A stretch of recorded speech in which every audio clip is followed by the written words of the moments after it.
harvest is a product of power. A greater harvest is not a product of effort alone.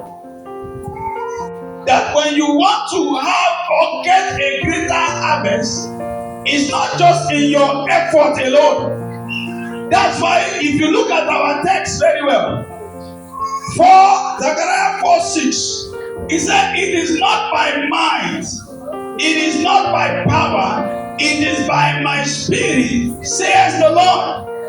One of the things you need to know about God, and I've said it, I've told you before, I believe it's in Psalm 119, verse 89 or so. The Bible said, thy word, O Lord, is settled in heaven, it is settled. Let me shock somebody this morning.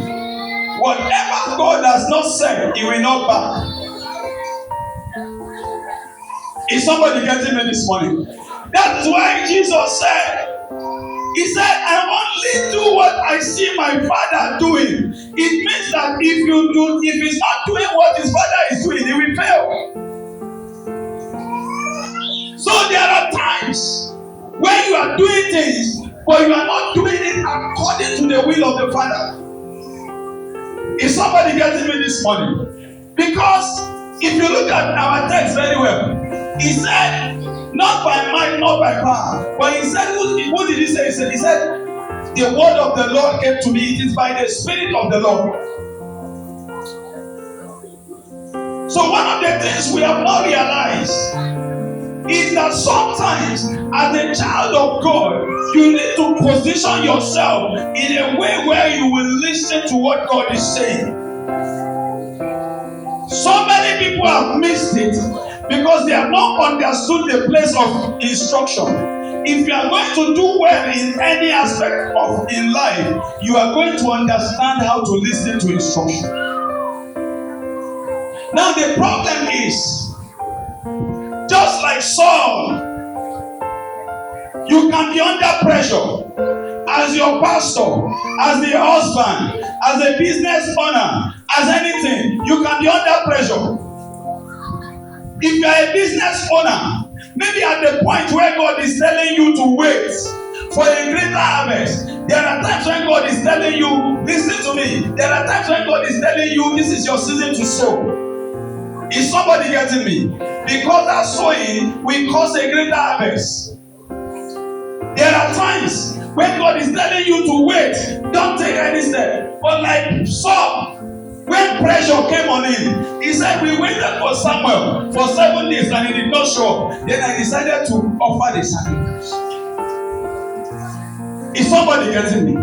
So there are times when you need to understand that for you to be able to have the kind of desired harvest that you want, or for things to happen in your life, that people will know that this is truly God, you need to hear what God is saying.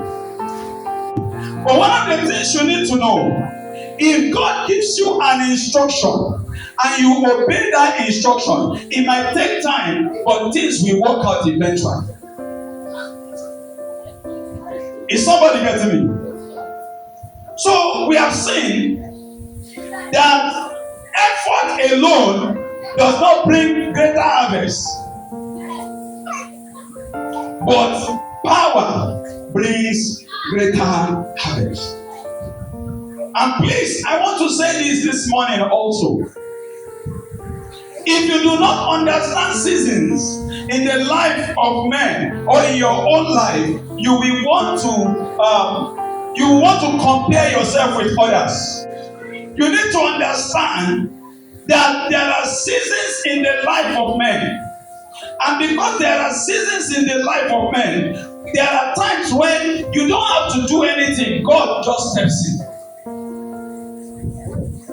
Is somebody getting me? But what happens is that before those things can begin to happen, let me give you an example.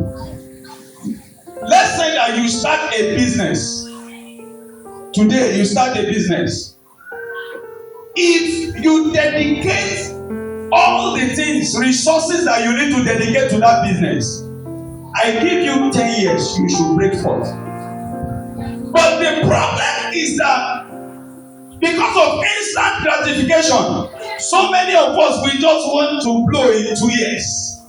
After 1 year, people will begin to ask you, are you sure this your business is working? Listen to me, sir. Nobody just appeared in a day, not even Dangote, no Pastor Adeboye.